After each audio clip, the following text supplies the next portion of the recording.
Magandang umaga po sa ating lahat. Ialay natin ang mga panalangin at intentions sa banal na misang ito. Personal intention and good health of Kagandahan and Malia family. Karangalan ng Birhen ng Ina ng Hapis, alay ni na Ruben at Chita Serrano at pamilya. Karangalan ng Nuestra Señora de los Dolores at Señor del Santo Sepulcro, alay ng Ruwasa at Father family. Para sa kapayapaan ng kaluluwa ni Amanda Quiazon, Florencio Quiazon, Consolacion Manuel, Simeon Manuel, Cesar Aribon, Romeo Abueg, Rodrigo Kagandahan, Lilibet Baldellon, Rolly Balandra.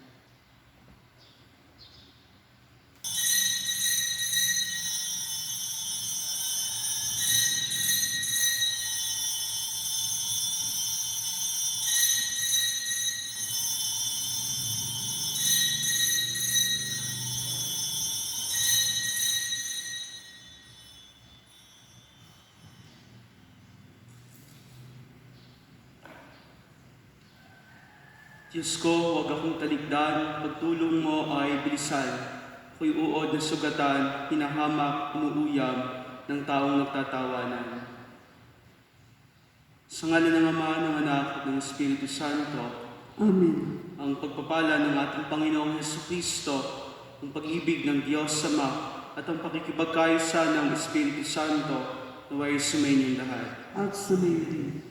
Mga kapatid, aminin natin ang ating mga kasalanan upang tayo maging marapat gumanap sa banal na pagdiriwang.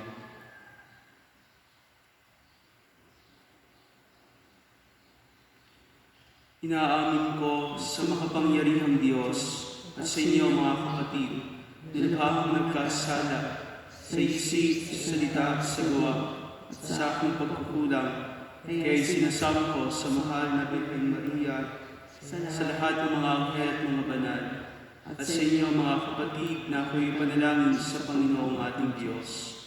Kaawaan tayo na ang makapangyarihang Diyos, patawarin tayo sa ating mga kasalanan, at patnubayan tayo sa buhay na walang hanggan. Amen. Panginoon, kaawaan kami. Panginoon, kaawaan mo kami. Kristo, kaawaan kami. Kristo, kaawaan mo kami. Panginoon, kaawaan kami. Panginoon, kaawaan mo kami. Manalangin tayo. Ama namin makapangyarihan, bagaman lagi mong ginaganap ang pagliligtas sa lahat, subalit ngayon higit mo itong kinukusang aming ikagalak. Tunghayin mo kami iyong mga hinirang upang iyong pagtulong at paglingap na maaasahan ay siyang magpatatag sa mga kaanib ng iyong sambayanan at sa mga magiging kaanib pa pagsapit ng pagkabuhay sa pamagitan ni Jesucristo kasama ng Espiritu Santo magpasawalang hanggan. Amen. Pagbasa mula sa aklat ni Propeta Ezekiel. Ito ang pinasasabi ng Panginoon. Titipunin ko ang mga Israelita mula sa mga dapong pinatapunan nila upang ibalik sila sa sarili nilang bayan. Sila'y pag-iisahin ko na lamang. Isa lamang ang magiging hari nila. Hindi na sila mahahati. Sila'y gagawin kong isa na lamang kaharian. Hindi na sila sasamba sa Diyos-Diyosan. Hindi gagawa ng kasuklam-suklam na mga bagay o anumang paglabang. Hindi na sila tatalikod sa akin. Lilinisin ko sila. Sila ang magiging bayan ko at ako ang magiging Diyos nila. Isang tulad ng lingkod kung si David ang magiging hari nila. Susundin na nilang mabuti ang aking mga utos at tuntunin. Sila'y doon na maninirahan sa lupain tinirhan ng kanilang mga ninuno. Sa lupain ibinigay ko kay Jacob. Sila at ang kanilang mga anak ay magiging anak ng mga anak ay doon mananatili habang panahon. Isang haring tulad ni David na aking lingkod ang magiging pinuno nila magpakailanman. Gagawa ako ng isang tipan sa kanila. Ito ay tipan ng kapayapaan at mamamalagi magpakailanman. Pagpapalain ko sila at pararamihin. Itatayo ko sa kalagitnaan nila ang aking templo. Ako'y mananatiling kasama nila magpakailanman. Ako ang magiging Diyos nila. Sila ay magiging bayan ko. At kung mananatili sa kalagitnaan nila ang aking templo, malalaman ng lahat ng bansa na akong Panginoon ang humirang sa Israel upang maging akin. Ang salita ng Diyos. Salamat sa Diyos. Umapatnubay na Diyos ay pastol na kumupukpok.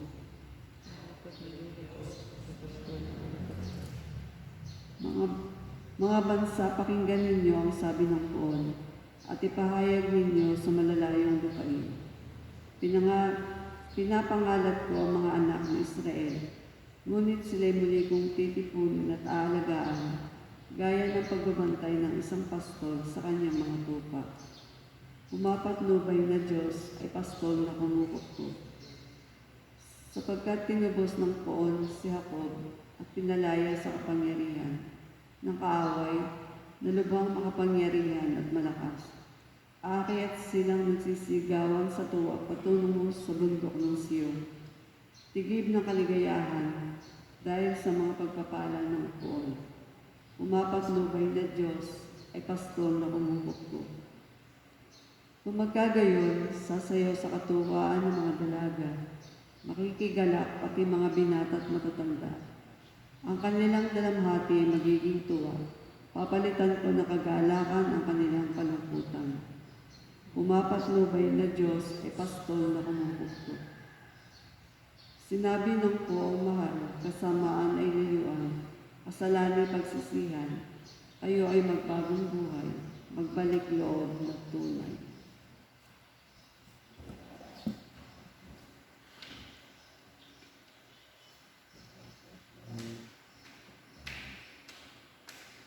Sumainyo ang Panginoon. At sumayo rin. Ang mabuting balita ng Panginoon ayon kay San Juan. Papuri sa iyo, Panginoon. Noong panahong iyon, marami sa mga Hudyong dumalaw kay Maria ang nakakita sa ginawa ni Jesus at nanalig sa Kanya. Ngunit ang ilan sa kanila ay pumunta sa mga Pariseyo at ibinalita ang ginawa ni Jesus. Kaya tinipon ng mga punong saserdote at ng mga Pariseyo ang mga kagawad ng Sanhedrin. Anong gagawin natin, wika nila? Gumagawa ng maraming kababalaghan ang taong ito. Kung siya'y pababayaan natin, mananampalataya sa Kanya ang lahat. Paririto ang mga Romano at wawasakin ng templo at ang ating bansa. Ngunit isa sa kanila, si Caifás, ang pinakapunong saserdote noon, ay nagsabi ng ganito, ano ba kayo? Hindi ba ninyo naiisip na mas mabuti para sa atin na isang tao lamang ang mamatay alang-alang sa bayan, sa halip na mapahamak ang buong bansa? Sinabi niya ito hindi sa ganang kanyang sarili lamang. Bilang pinakapunong saserdote ng panahong iyon, hinatulan niyang mamatay si Jesus dahil sa bansa at hindi dahil sa bansang iyon lamang, kundi upang tipunin ang nagkawatak-watak ng mga anak ng Diyos. Mula noon, binalangkas na nila kung paano ipapapatay si Jesus, kaya't hindi na siya hayagang naglakad sa Judea. Sa halip, siya'y nagpunta sa Ephraim, isang bayang malapit sa ilang, at doon siya nanirahang kasama ng kanyang mga alagad. Nalalapit na ang pista ng Paskwa. Maraming taga-lalawigang pumunta sa Jerusalem bago magpaskwa upang isagawa ang paglilinis sa kautusan. Hindi nila nakita si Jesus sa templo, kaya nagtanungan sila, ano sa akala ninyo? Paririto kaya sa pista o hindi? Ipinagutos ng mga punong saserdote at ng mga Pariseyo na ituro ng sinumang nakaalam kung nasaan si Jesus upang siya ay maipadakip nila. Ang mabuting balita ng Panginoon. Pinupuri ka namin, Panginoong Jesucristo.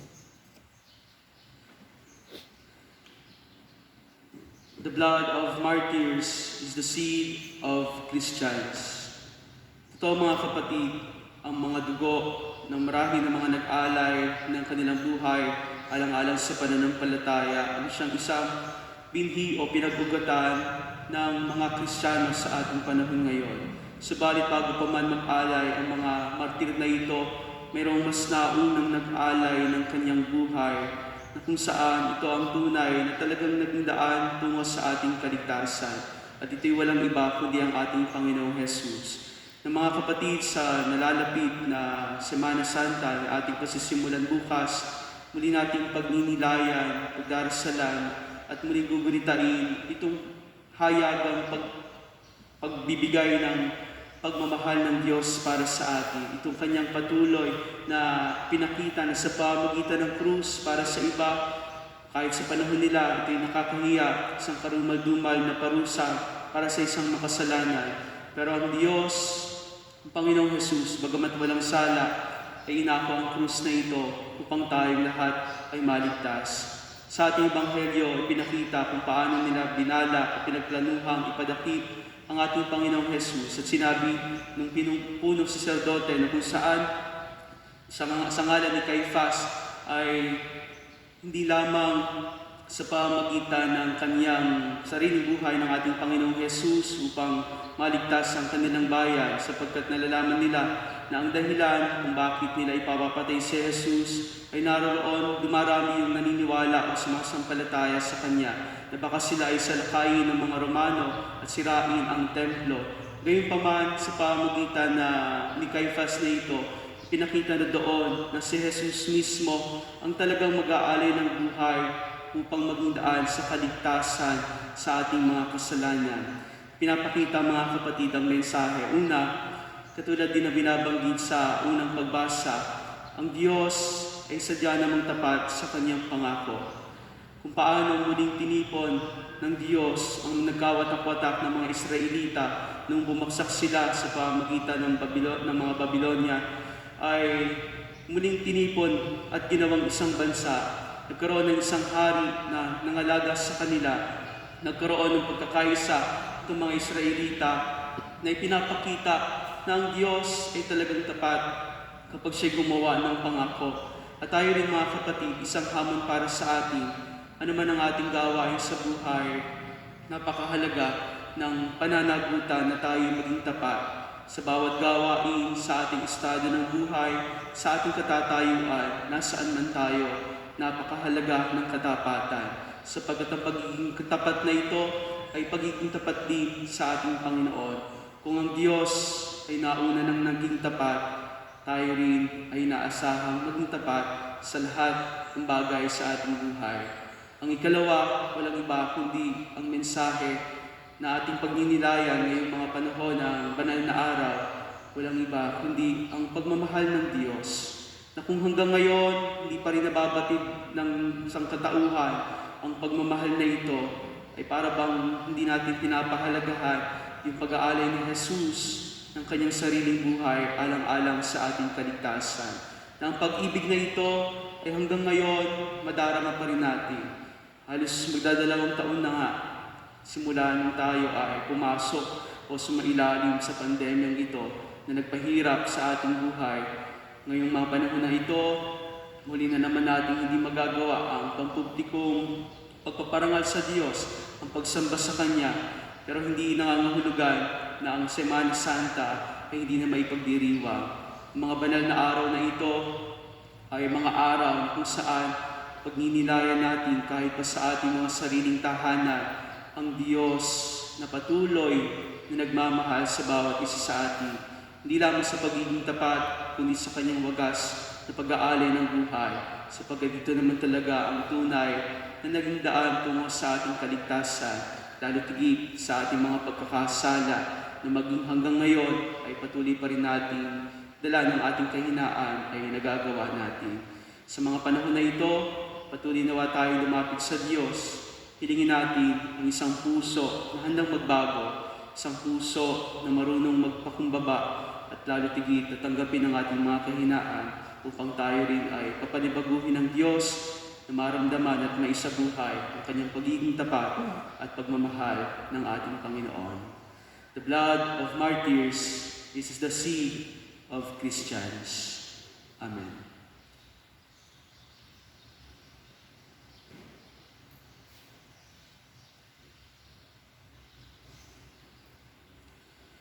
Oratio Imperata para sa proteksyon laban sa COVID-19. Mahabagin at mapagmahal na Ama, nagsusumamo kami sa iyo upang hilingin ang iyong patnubay laban sa COVID-19 na nagpapahirap sa marami at tumitingna ng maraming buhay. Tunghayan mo kami ng may pagmamahal at ipagadya kami ng iyong mapaghilom na kamay mula sa takot, sa karamdaman at kamatayan. Taguyod mo kami sa pag-asa at patatagin sa pananampalataya. Gabayin mo ang mga dalubhasang naatasan at tumuklas ng mga lunas at paraan upang ihinto ang paglaganap nito.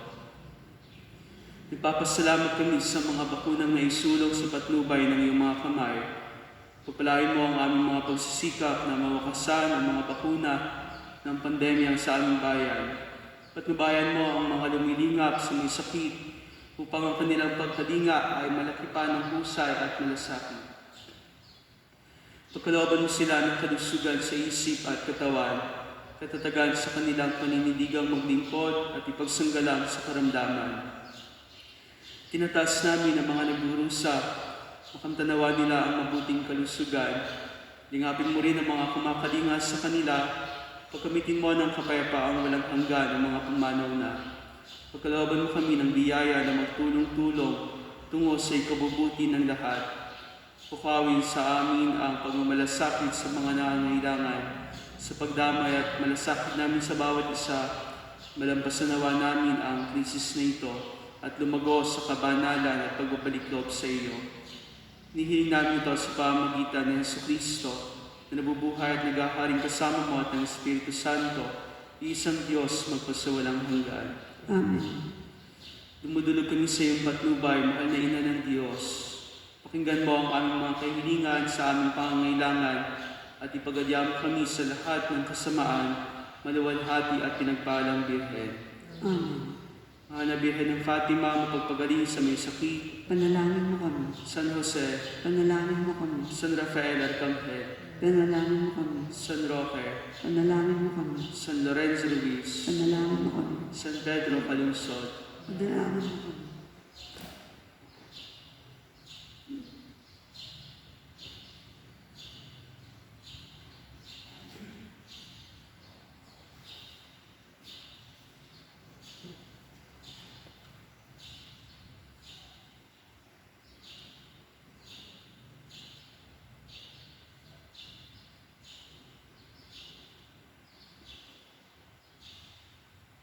Kapuri-puri ka, Diyos, sa mga lumikha sa sanlibutan, sa iyong kagandahang loob narito ang aming may aalay mula sa lupa at bunga ng aming paggawa.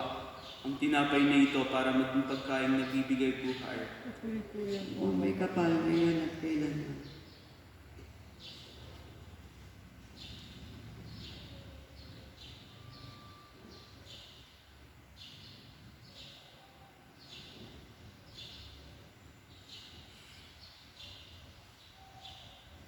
Kapuri-puri ka, Diyos, sa mga lumikha sa sanlibutan, sa iyong kagandahang loob narito ang aming may aalay mula sa katas ng ubas at bunga ng aming paggawa ang alak na ito para maging inuming nagbibigay ng iyong Espiritu. Kapuri-puri ang po may kapal ngayon at kailanman.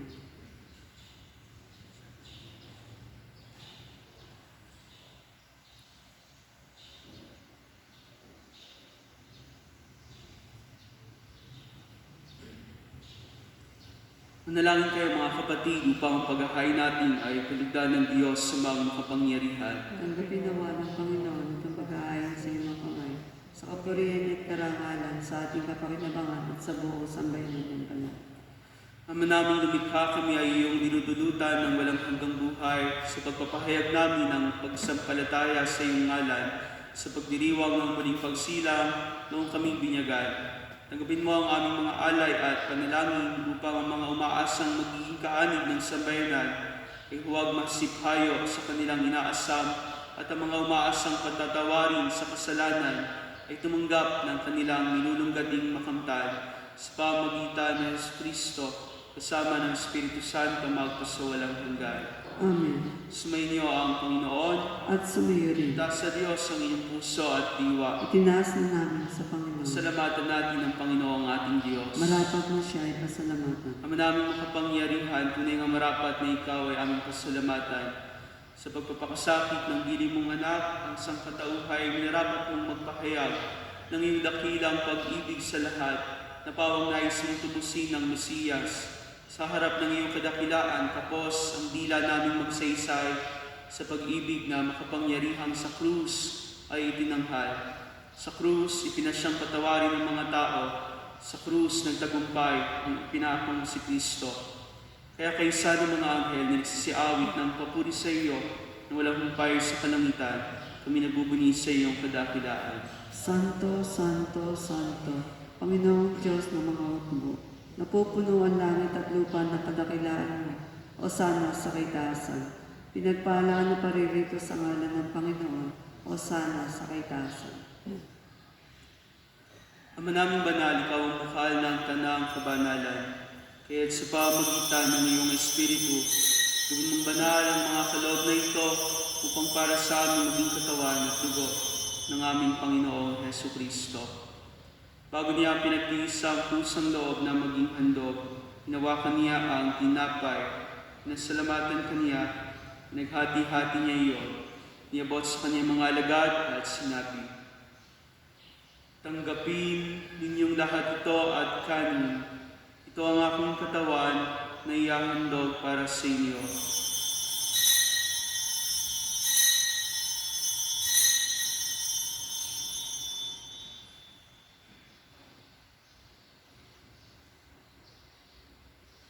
Gayun din naman noong matapos ang hapunan, hinawakan niya ang kalis.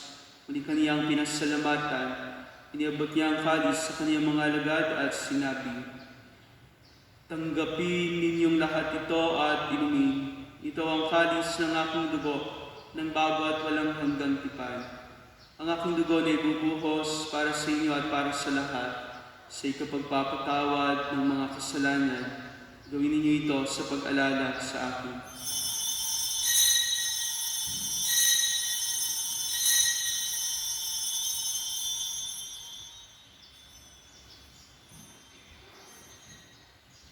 Ang misteryo ng pananampalataya. Si Kristo'y namatay, si Kristo'y nabuhay, si Kristo'y babalik sa wakas ng panahon. Ang mga ginagawa namin ngayon ang pag-alala sa pagkamatay at muling pagkabuhay ng iyong anak. Kaya diniaalay namin sa iyo ang tinapay na nagbibigay buhay at ang kalis na nagkakaloob ng kaligtasan. Kami nagpapasalamat dahil kami iyong minarapat na tumayo sa harap mo para maglingkod sa iyo. Sinasama namin kami magsasalo-salo sa katawan at dugo ni Kristo ay mabuklod sa pagkakaisa sa pamagitan ng Espiritu Santo. Amalingapin mo ang simbahang naganap sa buong daigdig. Puspusin mo kami sa pag-ibig kay San Francisco na aming Santo Papa at ni Benaventura na aming Obispo at ng Tanang Kaparian. Lalahanin mo rin ang mga kapatid namin na himlay nang may pag-asang sila ay muling mabubuhay na hindi ng lahat ng mga pumanaw. Kawaan mo sila at patuloyin sa iyong kaliwanagan. Kawaan mo at pagdapatin kaming lahat na makasalo sa iyong buhay na walang wakas. Kaysa ng mahal na Birhen Maria, na ina ng Diyos, ni San Jose ng kaniyang kabiyak ng puso, kaysa ng mga apostol, ni Santiago na aming patron at ng lahat ng mga banal na namuhay dito sa daigdig ng kalugod-lugod sa iyo, may pagdiwang nawa namin ang pagpupuri sa ikararangan mo sa pamagitan ng iyong anak na aming Panginoong Heso Kristo. Sa pamamagitan ni Kristo, kasama niya at sa Kanya, ang lahat ng parangal at papuri ay sa iyo, Diyos Ama makapangyarihan, kasama ng Espiritu Santo, magpasawalang hanggan. Amen. Sa tagubilin ng mga nakagagaling na utos sa turo ni Jesus na Panginoon natin at Diyos, ipahayag natin na ang lakas loob. Manamin, sumasalangit ka, sambahin ang ngalan mo, mapasa amin ang kaharian mo, sundin ang loob mo dito sa lupa para sa langit. Bigyan mo kami ngayon ng aming kakanin sa araw-araw at patawarin mo kami sa aming mga sala para ng pagpatawad namin sa nagkakasala sa amin.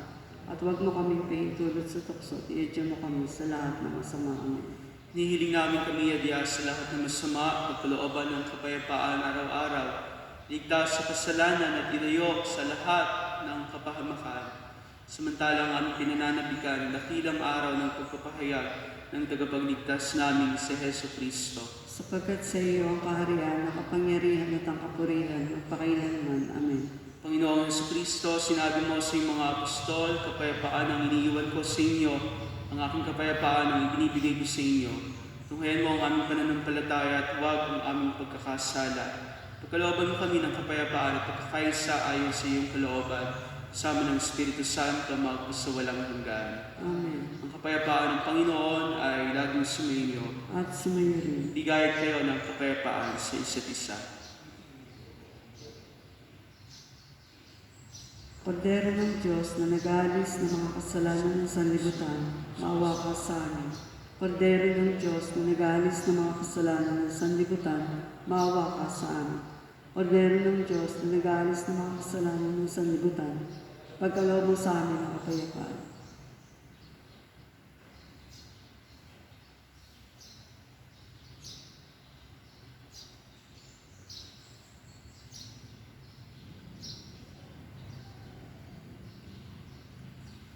Mga kapatid, ito ang ating Panginoong Jesus, ang kordero ng Diyos na nag-aalis sa mga kasalanan ng sanlibutan.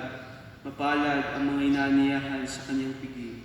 Panginoon, hindi ako karapat dapat na magpatuloy sa iyo, ngunit sa isang salita mo lamang igagaling na ako. Ang katawan ni Kristo. Amen.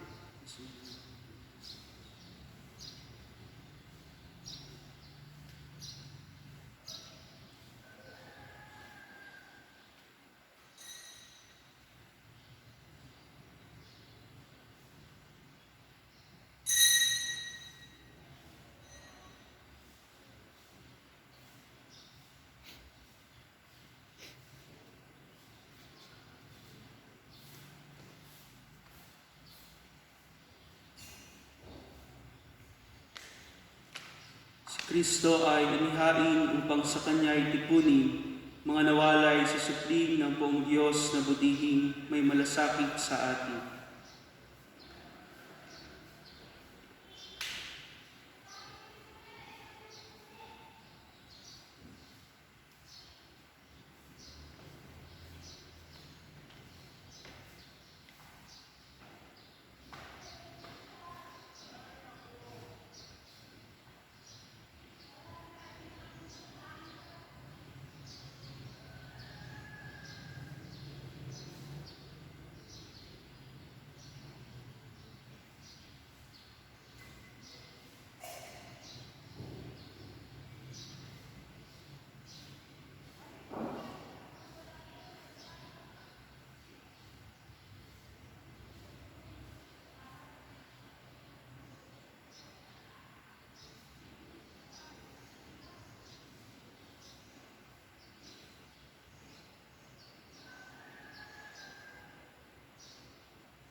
Manalangin tayo. Ama naming mapagmahal, kaming iyong pinapagsalo sa katawan at dugo ng anak mo ay maging hindi nawa na iba sa Kanya. Sa pagtataglay ng buhay mo sa amin ay Kanyang pamana, kasama ng Espiritu Santo magpas sa walang hanggan. Amen. Sumayin niyo ang Panginoon. At sumayo rin. Naway pagpalain kayong lahat at ang iyong buong pamilya sa ngalan ng Ama, ng Anak at ng Espiritu Santo. Amen. Umisay na ialay na, patuloy tayong mamuhay sa kabanalan. Salamat sa Diyos.